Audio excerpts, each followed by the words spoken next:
ലോകം കീഴടക്കിക്കൊണ്ടിരുന്ന English east India കമ്പനിയെ കിടുകിട വിറപ്പിച്ച ഹൈദരലിയുടെയും മകൻ ടിപ്പു സുൽത്താൻ്റെയും ഉജ്ജ്വലമായ വിജയ ചരിത്രം ഒന്നാം ആംഗ്ലോ മൈസൂർ യുദ്ധം.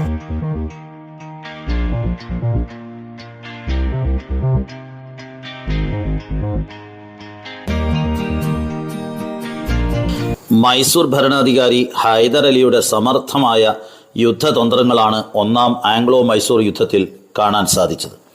മറാത്തരുടെയും ഹൈദരാബാദ് നൈസാമിൻ്റെയും പിന്തുണയോടുകൂടിയാണ് ബ്രിട്ടീഷുകാർ ഹൈദരലിക്കെതിരെ യുദ്ധത്തിന് മുതിർന്നത്.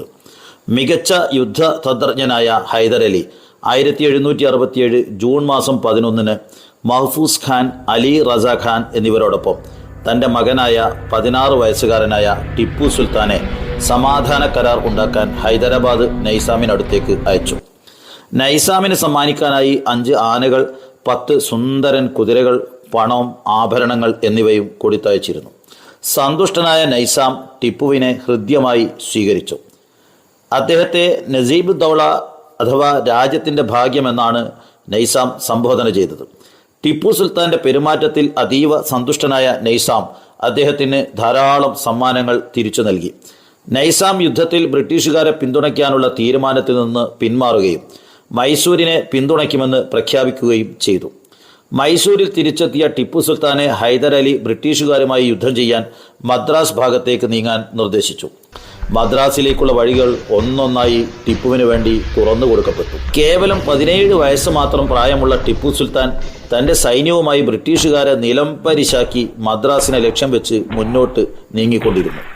ഈസ്റ്റ് ഇന്ത്യ കമ്പനിയുടെ ഉദ്യോഗസ്ഥരുടെ താമസ സ്ഥലങ്ങൾ ടിപ്പു സുൽത്താന്റെ സൈന്യം തകർത്തു തുടങ്ങി. മദ്രാസിലെ ബ്രിട്ടീഷ് ഉദ്യോഗസ്ഥർ ഭയചകിതരായി. അപ്പോഴേക്കും അദ്ദേഹത്തിന് പിതാവായ ഹൈദരലിയിൽ നിന്ന് അവിചാരിതമായ ഒരു സന്ദേശം ലഭിച്ചു.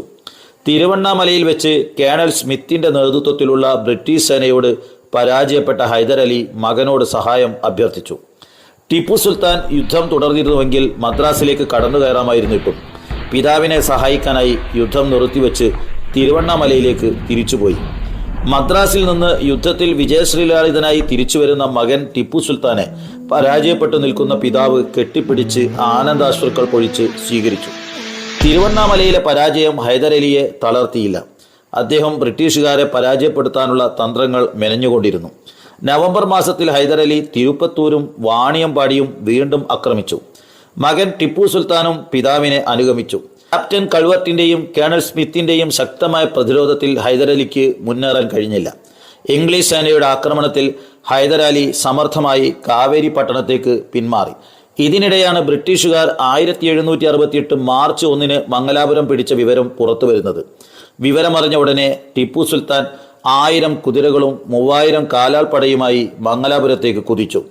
മാർച്ച് 7 ബ്രിട്ടീഷുകാരുമായി ഏറ്റുമുട്ടിയെങ്കിലും എതിരാളികളുടെ ശക്തി മനസ്സിലാക്കി കൂടുതൽ യുദ്ധം ഒഴിവാക്കി പിന്മാറി. 15-നും 16-നും വീണ്ടും ആക്രമിച്ചു. പക്ഷേ വിജയിച്ചില്ല.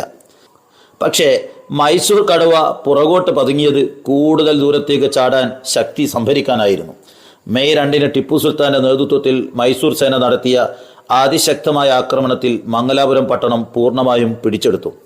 അപ്പോഴും കോട്ട കൈവശപ്പെടുത്താൻ സാധിച്ചില്ല. പൊടുന്നനെ ടിപ്പു സുൽത്താനെ സഹായിക്കാനായി പിതാവ് ഹൈദരലി ഖാൻ 4000 കാലാൽ പടയാളികളും 2000 കുതിരകളുമായി വരുന്ന വിവരം ബ്രിട്ടീഷുകാരുടെ കാതുകളിലെത്തി.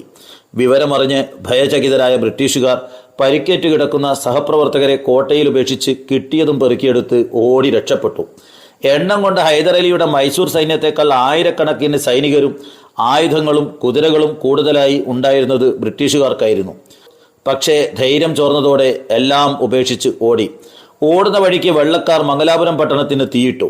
ഇതിനിടെ ഏതാനും കപ്പലുകൾ ഹൈദരലിയുടെ സൈന്യം തീയിട്ടു നശിപ്പിച്ചിരുന്നു.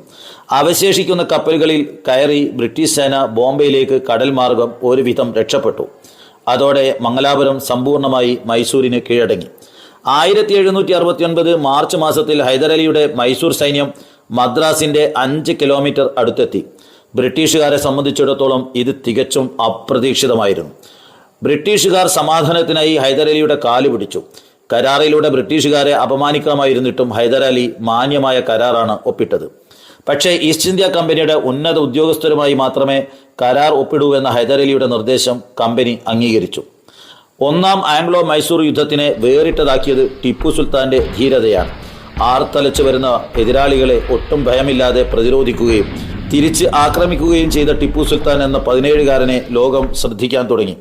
ലോകം കീഴടക്കി ലോകസമ്പത്തിന്റെ ഭൂരിഭാഗവും കൈവശം വെച്ചുകൊണ്ടിരുന്ന ഇംഗ്ലീഷ് ഈസ്റ്റ് ഇന്ത്യ കമ്പനിക്ക് ചിന്തിക്കാൻ കഴിയാത്ത ദയനീയമായ പരാജയമായിരുന്നു ഒന്നാം ആംഗ്ലോ മൈസൂർ യുദ്ധത്തിൽ നേരിട്ടത്.